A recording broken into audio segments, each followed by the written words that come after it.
A black woman, dressed in a simple blazer and slacks, stepped into a glittering jewelry emporium on New York's Fifth Avenue, only to be publicly humiliated by a white sales associate. Her silence in the face of scorn was a shield of dignity, her composure unshaken. Days later, a video of that moment exploded across social media, igniting a firestorm of outrage that rocked the national retail chain to its core. When she returned, it was as the company's new CEO, her quiet strength heralding a transformation that would reshape the brand forever. From that moment, the store and the entire empire changed in ways no one could have foreseen. Before we dive into this powerful story of justice and redemption, drop a comment below and let us know where you're watching from. Have you ever felt judged unfairly in a store or elsewhere? Share your story and let's get into it. The sapphire necklace gleamed under the store's crystal chandeliers, its delicate chain catching the light like a whisper of luxury. Perfect. Lauren, a woman in her late 30s, whose poise radiated the confidence of countless boardroom victories, reached out, her fingers grazing the velvet display. A faint smile softened her features, a rare pause in her meticulously orchestrated life.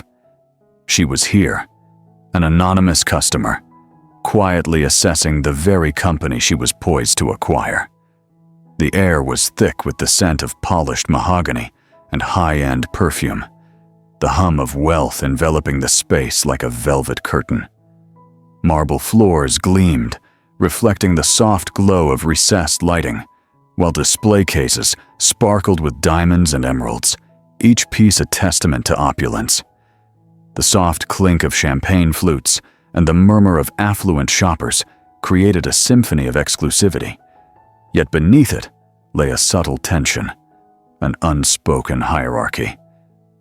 Then a sharp voice sliced through the ambiance like a shard of glass. "Excuse me, hands off the display!" snapped Emily, a sales associate in her mid-20s, her tone dripping with youthful arrogance. Her navy uniform hugged her slender frame, her blonde hair swept into a tight bun, her lips curled into a smile that was all polish and no warmth. Her blue eyes, framed by sharp eyeliner, raked over Lauren's understated outfit, a navy blazer, white blouse, and tailored slacks, lingering on her lack of flashy designer labels. "This isn't the kind of place for someone like you," she said, her voice laced with condescension. "We cater to a certain clientele here, people with taste, class, and the means to belong." She smirked, her words a deliberate jab meant to wound. "Do you really think you can afford anything here, looking like that? Honestly, it's almost laughable." Moments earlier, Lauren had watched Emily fawn over a wealthy couple draped in designer coats, their wrists glittering with Rolexes. For them, Emily's eyes sparkled with flattery as she presented diamond-encrusted pieces from the vault, offering flutes of champagne and effusive praise for their exquisite taste.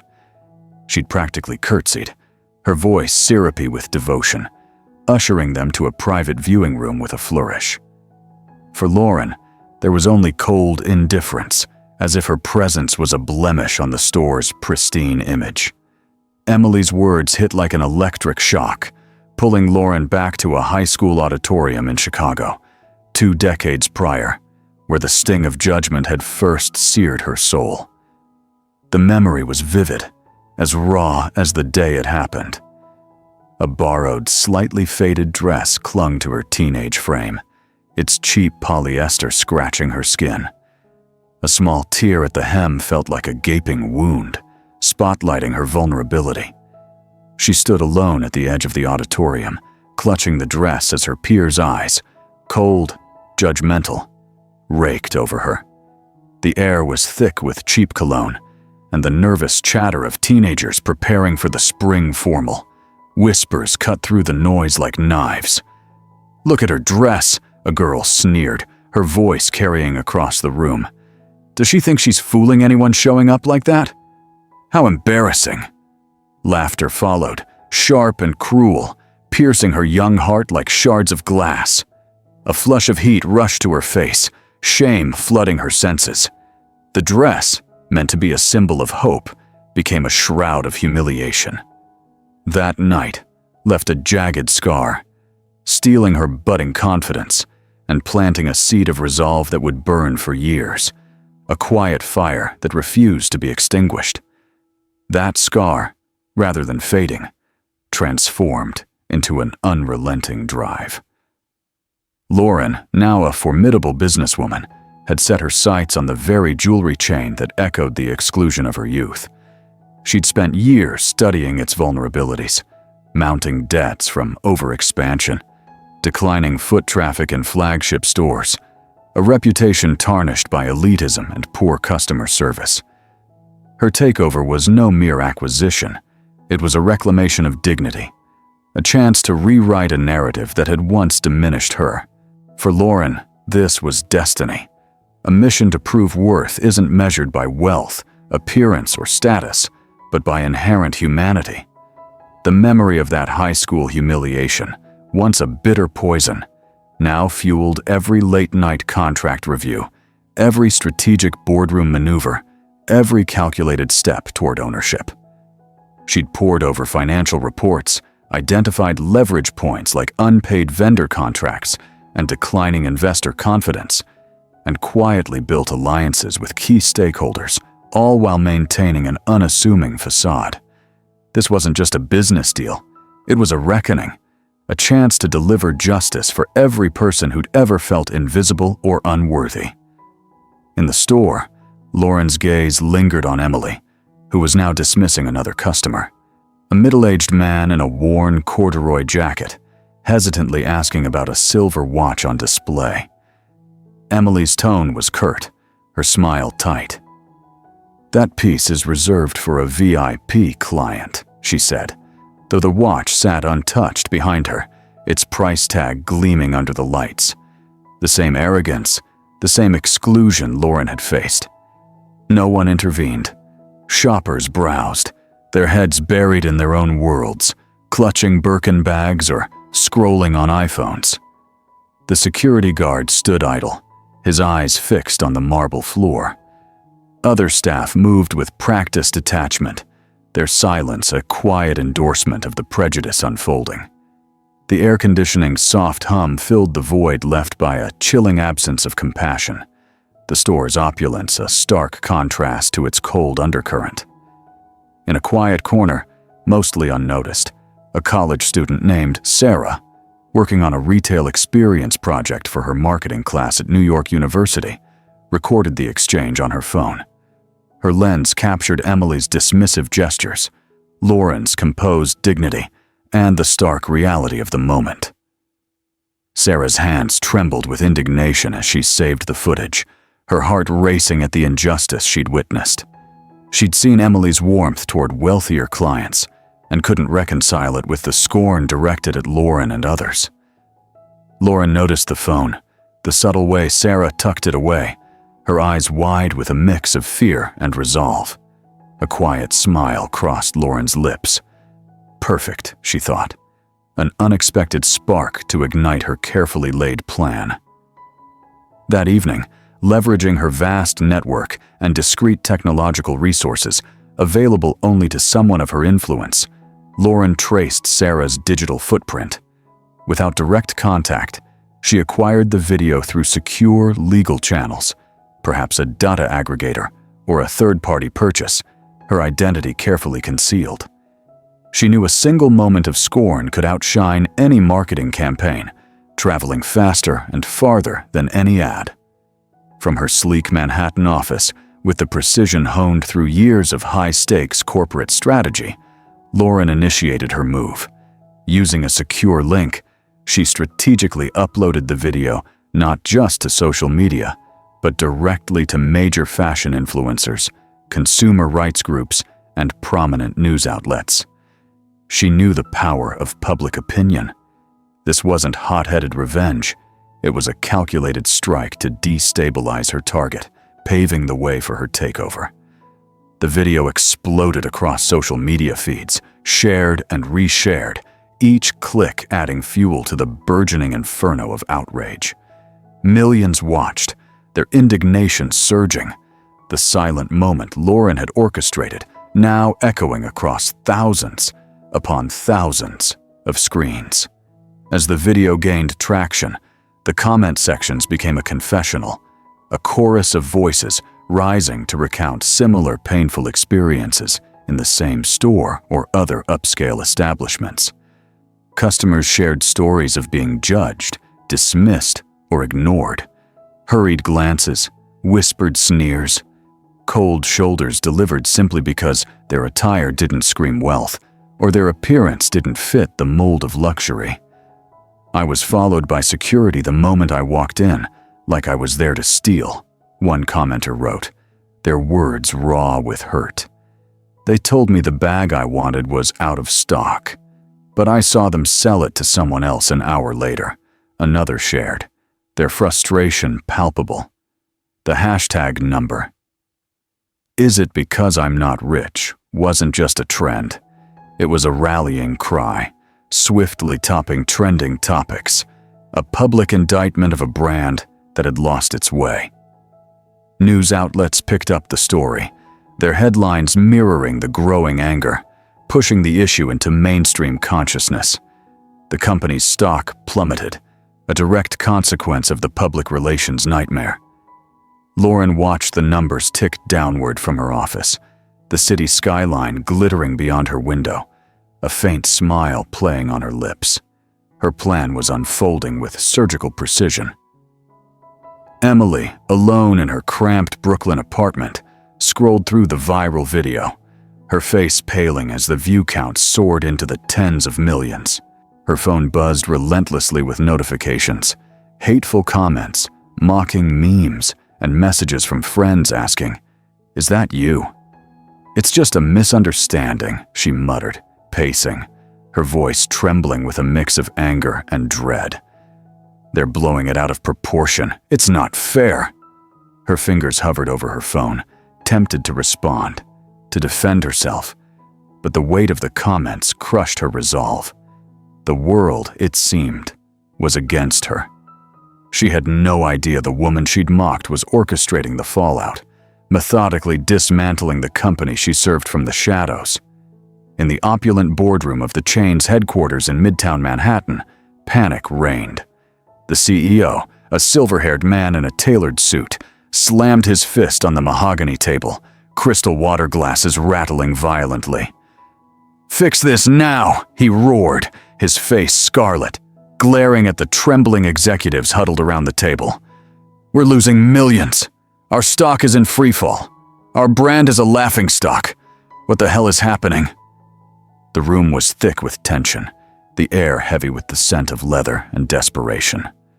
To mitigate the damage, the board, in a state of near hysteria, accelerated a deal already months in the making, selling a 51% majority stake to a strategic investor. The transaction was swift, silent, and final, a desperate gamble to save face, unaware that Lauren held the winning hand. The ink on the contract dried, sealing a fate they couldn't yet foresee, transferring power to the very woman they'd never seen coming. Days later, Lauren returned to the Fifth Avenue store, not as a humiliated customer, but as its undeniable owner. Her presence filled the room with an aura of quiet authority, as she called a store-wide meeting in the grand showroom. The air was thick with apprehension. The staff gathered in a nervous cluster, their whispers echoing off the marble walls. "Who's the new owner?" one employee murmured, adjusting her name tag nervously. "Are we getting fired?" another whispered, her eyes darting toward the exit. Emily stood among them, her smug confidence unshaken, believing her charm, sales record, and years with the company made her untouchable. She adjusted her uniform, her lips pursed in a defiant smile, convinced no change could threaten her position. On a large screen at the front of the room, the raw, unedited video from Sarah's phone began to play, the viral clip that had shaken the world. Emily's scornful gestures, Lauren's dignified composure, the stark reality of the interaction unfolded before the stunned crowd. A collective gasp swept through the staff as the video ended, the silence that followed heavy with realization. "I am Lauren," she declared, her voice firm and resonant, cutting through the silence like a blade. "And I am your new CEO." Her words landed like a thunderclap, her gaze sweeping over each face, sharp and discerning. Emily's face drained of color, her hands clutching the edge of her chair until her knuckles whitened. She recognized the woman she'd scorned, now her boss, the architect of the company's upheaval. The irony was exquisite, a moment of poetic justice that left her reeling. "This isn't about revenge," Lauren continued, her eyes locking with Emily's for a long, deliberate moment, a subtle challenge in her stare. "This is about respect and dignity for every person who walks through these doors. We will rebuild this brand, but we will build it on a foundation of genuine human connection. Every single person who enters here will feel valued, seen, and respected." Her words hung in the air, a challenge, a promise, a powerful declaration of a new era that left no room for doubt. The staff sat in stunned silence, some shifting uncomfortably, others nodding slowly, the weight of her vision settling over them like a mantle. In the days that followed, an old internal email detailing a preliminary restructuring plan was mysteriously leaked from the company's secure servers. The email made no mention of layoffs, but in the climate of uncertainty, it was swiftly and devastatingly misinterpreted. Whispers morphed into shouts. "Lauren, the new black CEO, is coming to purge the predominantly white staff, an act of vengeance for her humiliation." The rumor spread like wildfire through the store, from the stockroom to the fitting areas, each retelling adding another layer of fear and resentment. Employees exchanged frantic glances, hands unconsciously clutching ID badges, holding their breath as if bracing for a blow. The break room, usually filled with casual chatter over coffee, now hummed with urgent whispers. Eyes darted, suspicious of every shadow, every hushed conversation. The air grew thick with paranoia, the once polished camaraderie fracturing under the weight of suspicion. Emily, the humiliation from the meeting still burning in her chest, saw a desperate opportunity for retribution and self-preservation. This new CEO, with her talk of dignity and connection, was a direct threat to the old order, to Emily's comfortable dominance over the sales floor. With a small group of disgruntled colleagues, many of whom owed her favors or shared her disdain for the changes, Emily lit the fuse. She actively spread the rumor that Lauren was enacting a personal vendetta rather than a corporate overhaul. "She's here to destroy us," she shrieked during a heated argument in the break room, her eyes blazing with a mix of fear and hatred. "She's not here to help us. She's here to punish us. She just wants to replace us with her kind." The last words, barely a whisper, carried a malicious undertone, tapping into deep-seated prejudices that lingered beneath the store's polished veneer. Her colleagues nodded, some reluctantly, others eagerly, their own fears fueling the growing discord.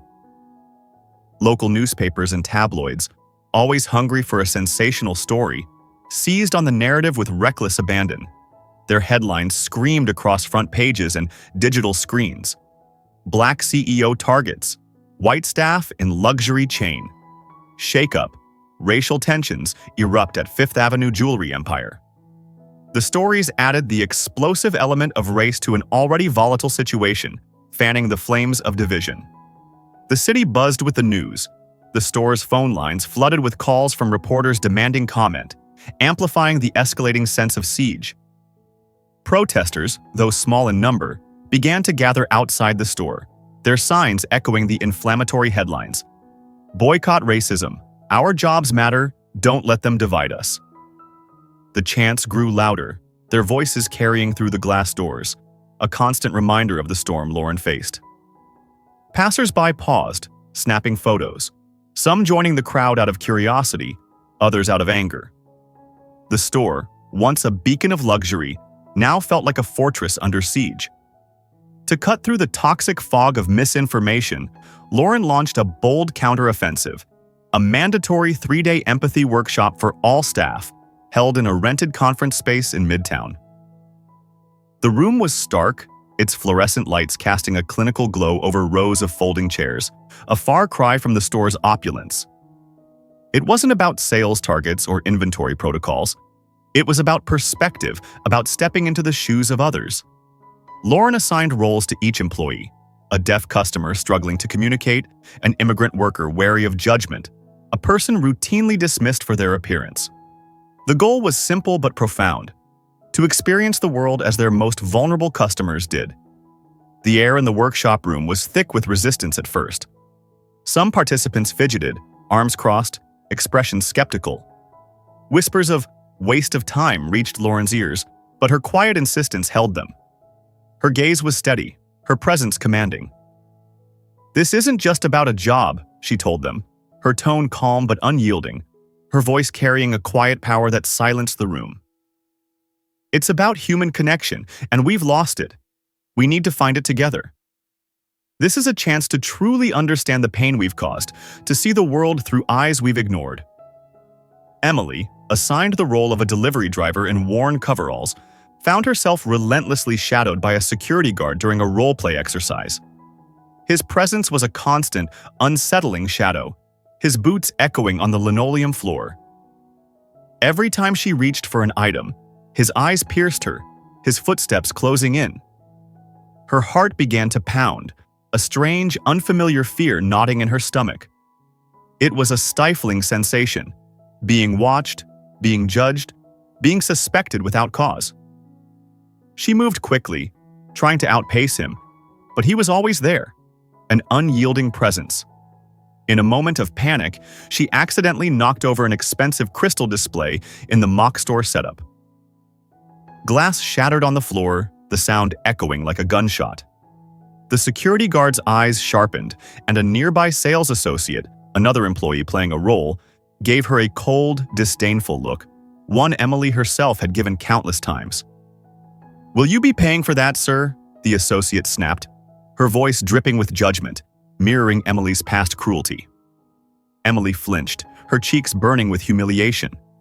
The raw spark of understanding ignited within her, a chilling echo of the quiet indignation she'd seen in Lauren's eyes. The unspoken humiliation she'd inflicted on others now resonated with terrifying clarity. She stood frozen, the shattered glass at her feet a metaphor for her fractured worldview. The rigid boundaries of her own prejudices, once so clear and unassailable, began to blur, leaving her shaken and exposed. For the first time, she felt the weight of her actions. The pain she'd caused reflected back at her in a way she couldn't ignore. Immediately after the workshop, Emily sought out Lauren in the conference room, her face still etched with shame, her eyes red from crying. The room was quiet, the other employees gone, leaving only the hum of the air conditioning. I was wrong, she whispered, her voice thick with emotion, barely audible over the hum. I said terrible things. I instigated the rumors, the protests. I don't know how to fix it. Tears streamed down her face, her hands trembling as she clutched her workshop notebook, its pages crumpled from her grip. Lauren looked at her, not with judgment, but with a knowing gaze, a quiet empathy that felt like a lifeline. "We'll fix it together," Lauren said, placing a gentle hand on Emily's shoulder, her touch steady and grounding. "For now, the important thing is to do the right thing. Start with honesty." Emily nodded, her remorse settling deep within her, a painful but necessary reckoning with the folly and cruelty of her actions. But her inflammatory words, the rumors she'd spread, and the protests she'd fueled, had now erupted into a full-blown media storm beyond anyone's control. The grand opening of the new jewelry collection, the culmination of months of planning, hung by a thread. Dignitaries, investors, and VIP clients were due to arrive any moment, potentially walking into a media circus filled with angry staff, picket signs, and camera flashes. The Fifth Avenue store, typically a blaze of brilliance with its chandeliers and spotlights, stood dark, its glass doors sealed. Outside, a long line of eager customers shivered in the chilly Manhattan night, their anticipation turning to confusion, then frustration. Their murmurs grew louder, a restless energy in the cold air. Many had dressed elaborately, sequined gowns, tailored tuxedos, for a celebratory evening, only to find themselves standing in the chill, unsure what to do next. The wind whipped at their coats, rustling designer scarves and cashmere wraps. A few nervously checked their watches, contemplating leaving. "This is ridiculous," one woman grumbled, her voice tinged with betrayal, her heels clicking impatiently on the sidewalk. "I'm freezing out here. Clearly, they don't care about their customers," another man muttered. "I took a day off for this event, and now what? A locked door? Has this ever happened to you? Drop a comment and let us know. How would you feel standing outside in the cold?" A reporter, microphone in hand, stood at the edge of the crowd, her camera crew ready to capture the discontent. Faint chants from striking employees drifted from a building a block away, their voices barely audible over the wind. Fair jobs, fair pay. The air was heavy with a sense of impending doom, the night poised on the edge of chaos. But Lauren was not hiding. She had decided to turn this fateful evening into a direct confrontation, a stage for both her and Emily to emerge from the shadows. From within the store's darkness, a security guard emerged, not to open the doors for customers, but to clear a path for a large television crew moving slowly toward the main entrance. The loud hum of their news van's engine, coupled with the dazzling lights of their equipment, sliced through the night, drawing all eyes. Lauren emerged with Emily beside her, not in a power suit or flanked by bodyguards, but in a simple yet elegant black dress that echoed the sapphire necklace's understated brilliance. Her composure was astonishing, her steps measured despite the clamoring protest and biting cold outside, the city's neon glow casting long shadows behind her. Lauren had arranged a special live broadcast, quietly notifying major networks right there in the store's grand lobby, its marble columns looming like silent sentinels. As she stepped before the cameras, artificial studio lights flared, illuminating her face with a radiant glow, her eyes unwavering. From large speakers strategically placed around the room, the voice of a news anchor boomed, introducing an emergency live interview with the new CEO of the embattled jewelry chain. Lauren stood tall, her posture resolute, knowing millions were watching. She looked directly into the camera, her voice calm, but carrying the weight of truth. "I am Lauren," she began, her words resonating with quiet power, each syllable deliberate. "And tonight, we are not just launching a collection. We are facing a reality, a truth about who we've been and who we must become." On a large screen behind her, a sequence of images began to unfold, projected against the lobby's velvet curtains. First, the viral video of Emily's mistreatment of Lauren and other customers, the raw, unedited footage pulled directly from Sarah's phone. The crowd outside gasped, their murmurs audible through the glass doors, their faces illuminated by the screen's glow. Then, not a condemnation, but a different kind of evidence, a clip from the empathy workshop, showing a close-up of Emily's face during her role play as a judged worker. Her initial panic, the shame, and then the first undeniable tears of genuine remorse streaming down her cheeks, her eyes reflecting a dawning realization. This image was an electric shock to both the audience and those watching live in the store. It showed transformation, the possibility of change, the raw humanity of growth. Lauren gestured, and Emily, her face still tear-streaked and visibly trembling, stepped forward slightly, taking her place beside her, ready to face the public. Camera flashes illuminated the two women standing side by side, a startling and powerful image, their silhouettes stark against the glowing screen. "I am Emily," she whispered, her voice trembling yet earnest, amplified by the microphone clipped to her dress. "I am the person in that video. I am the one who spoke those cruel words, the one who orchestrated the rumors, the fear, and the strike that has gripped this company. I was wrong. I was horribly wrong." Tears welled up again, running freely down her face, her hands shaking as she gripped the microphone, her knuckles white. "I've seen the world through different eyes these past few days, and I realize the immense pain I've caused. I've harmed this company, my colleagues, and most importantly, our customers. I am sorry from the bottom of my heart." Her confession sent a ripple of shock through the crowd, followed by a stunned silence, as if everyone was trying to process the unbelievable sight of her vulnerability. "What do you think? Does Emily deserve a second chance? Share your thoughts in the comments," Lauren continued, her voice now deeper, more human, turning to look at Emily with an understanding gaze before facing the camera again. "We have made mistakes," she said, her words deliberate, her tone steady yet warm. "Acts of prejudice have occurred within these very walls. I know it. Many of you have suffered because of it, and I am here to say I apologize." She laid out concrete commitments without hesitation.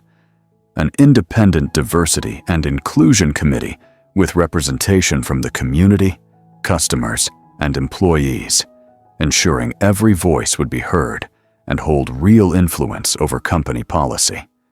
She announced a comprehensive mandatory retraining program for all staff, not as punishment, but to rebuild respect and trust from the ground up.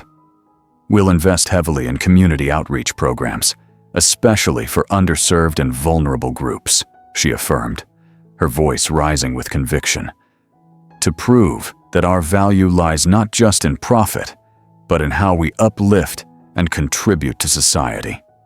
Her words were a beacon, cutting through the darkness of the crisis, offering a path forward. As Lauren finished her speech, a heavy silence settled over the lobby and the crowd outside. Then, applause erupted, not just from the VIP guests and reporters inside, but from some of the shivering customers who had lingered on the sidewalk, their faces pressed against the glass, their breath fogging in the cold. On the live broadcast, comments poured in like a torrent, flooding social media with praise. "Leadership goals. This is real change. We see you." Even more remarkably, some of the striking employees who had watched the broadcast on their phones from a nearby street corner began to lower their signs. A few moved closer to the store, their eyes searching, their anger softened by a flicker of hope.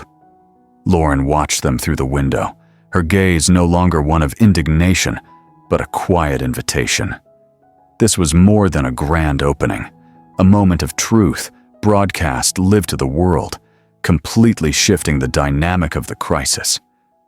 The next day, the store hummed with a different kind of energy, as Lauren hosted an open dialogue in the showroom, its chandeliers casting a warm glow over the gathered crowd. She invited both staff and customers to share their experiences, the air thick with raw emotion, but laced with a hopeful vulnerability. A woman in a wheelchair, her hands trembling slightly, spoke of how she'd been routinely ignored by staff, her requests for assistance dismissed as if she were invisible. "They just looked right through me," she choked out, tears streaming down her face, her voice breaking with the weight of years of hurt and frustration. "I saved for months to buy something special, but I felt like I didn't belong here." Her words hung in the air, heavy with pain, resonating with others, who nodded silently, their own memories stirred. The CEO and board members, present in the room, listened with solemn faces, some nodding slowly in understanding, others visibly moved to tears, their hands clasped tightly in their laps. In a moment of profound courage, Emily, who had been listening intently from the back, her face pale but resolute, stepped forward. Her breath caught, her hands clasped, trembling. Her voice, usually sharp and confident, was now soft, imbued with genuine remorse, almost a whisper. I am so sorry," she stammered, her gaze meeting the woman's eyes with a painful new clarity. "I was one of them. I saw you, and I chose to look away. I was wrong." Tears welled up in her eyes again, running freely down her face, her voice cracking as she continued. "I've treated so many customers like that. I've let my prejudices and my fear cloud my judgment. I am truly sorry. I want to do better. I want to be better." Her confession spilled out, raw and unfiltered, a public acknowledgement of her past mistakes and their profound impact. The woman in the wheelchair looked at her, her eyes softening, a faint nod signaling a tentative forgiveness. The room fell silent, a collective sigh of relief washing over the crowd, as if a great burden had been lifted. Lauren spoke next, her gaze sweeping over each face, a gentle power radiating from her presence. "No one will be fired," she declared, her voice resonating with conviction, clear and firm, cutting through the last vestiges of fear. A collective sigh of relief, audible gasps, and murmurs of gratitude filled the room, tears glistening in many eyes. "But everyone will learn to see the value in others," she continued. "We will rebuild this together on a foundation of respect and genuine service. This is a new chapter for all of us, a chance to be better, to do better, to build a place where everyone feels welcome, truly welcome." Her words were a promise, not of punishment, but of profound growth and collective healing. A renewed surge of the #number is it because I'm not rich spread online, now a testament to accountability and the power of transformation. 3 months later, the Fifth Avenue store had undergone a remarkable transformation. The expanded customer service training program, implemented with careful consideration, had noticeably altered staff attitudes. No longer were customers rushed or ignored. Every individual who walked through the glass doors was greeted with equal warmth and efficiency, whether they wore designer labels or carried a worn-out backpack. The atmosphere was filled with a quiet, pleasant energy, a stark contrast to the stiff, transactional politeness of previous months. New signs displaying welcome in multiple languages, Spanish, Mandarin, Arabic, and Braille, greeted visitors at eye level, their bold letters a silent promise of inclusion. A quiet area for customers with sensory sensitivities had been added, its soft lighting and plush seating offering a haven of calm, the walls adorned with soothing artwork. Even the store's lighting had been softened, designed to invite rather than intimidate, casting a warm glow over the display cases, the jewels within sparkling with a newfound accessibility. Staff moved with purpose, proactively offering assistance to everyone, from the subtly affluent customer with a Hermes scarf to the hesitant teenager browsing the sale racks, their eyes wide with wonder. There was a clear respect in their interactions, a genuine desire to serve radiating from their smiles, the sincere interest in their eyes. The soft hum of the store now carried a quiet dignity, a world away from the hurried, exclusionary energy it once possessed. It was a place where conversations flowed freely, where help was offered before it was even asked, creating a truly comfortable environment, a haven for all who entered. Customers lingered longer, their laughter mingling with the soft music, the store no longer a fortress of elitism, but a space of connection. Emily, now diligently working the sales floor, often found herself genuinely smiling at customers, a smile she hadn't known she possessed just months ago. She had chosen to stay, to learn, to grow, a silent testament to Lauren's vision of redemption over retribution.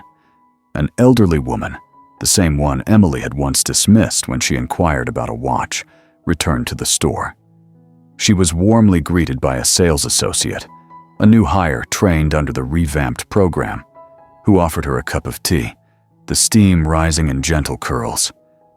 "Welcome back, ma'am. How may I help you today?" the associate asked gently, her voice earnest and inviting, her eyes meeting the woman's with warmth, her smile a beacon of sincerity. The woman nodded, her eyes resting on a particular display, her fingers brushing the edge of her coat. "I saw a beautiful sapphire necklace here months ago," she said, her voice soft, a hint of old sadness lingering. "It was simple, but elegant, right there on that mannequin. I was told it wasn't available." She pointed with a hesitant hand, her fingers trembling slightly, as if expecting the same rejection. The sales associate smiled, a genuine warmth in her eyes that seemed to dispel the woman's fears. "Let me check for you, ma'am. We've just had a new shipment, and our inventory system is much more accurate now. We never want a customer to miss out on something they love." She took the woman's measurements meticulously, their conversation flowing naturally, filled with easy laughter and shared stories about New York's changing seasons, the crisp fall air, and the city's endless energy. Moments later, the associate returned, holding the exact sapphire necklace Emily had once declared unavailable, its chain catching the light like a promise kept. The woman's eyes, once clouded with weariness, now sparkled with a new radiance, a reflection of the genuine care she was receiving. She tried on the necklace, her fingers tracing the delicate chain as she stood before the mirror, the soft glow of the store's lights framing her reflection. For the first time in years, she felt truly seen, valued not just as a customer, but as a person with a story, a life, a heart. Her smile was radiant, a quiet triumph that warmed the entire room. The sales associate clapped softly, her eyes bright with shared joy. "It's perfect for you," she said, "but we can adjust it if you'd like, to make it truly yours." The woman nodded, her gratitude unspoken but evident in the glow of her expression, her shoulders relaxing as if a weight had been lifted. Lauren stood quietly on the store's second-floor balcony, her presence almost invisible amidst the soft lighting and gentle music, the hum of the store below a symphony of connection. From her vantage point, she observed a young girl, perhaps 12 or 13, standing before a mirror, carefully adjusting a black onyx pendant, a simpler piece from the same collection as the sapphire necklace. The girl's eyes were wide with a mix of hope and vulnerability, mirroring Lauren's own gaze from all those years ago in that Chicago auditorium. Her jeans were faded, her sneakers scuffed, but her face held a quiet determination to belong, her fingers clutching the pendant with a tentative pride. A sales associate, one of the former skeptics from Emily's clique, approached with a warm, encouraging smile, her demeanor free of judgment, her eyes reflecting a newfound empathy. "It looks lovely on you," the associate said softly, adjusting the pendant's chain with care, her fingers gentle and precise. "But we can make some alterations if you'd like to truly make it your own. We want you to feel absolutely amazing in this." The girl beamed, her smile radiating pure, unburdened joy, a beautiful light that filled the space around her. It was a profound echo, a full-circle moment for Lauren. But this time, the reflection was different, no longer a memory of shame or exclusion, but a scene of acceptance, warmth, and the quiet dignity of genuine connection.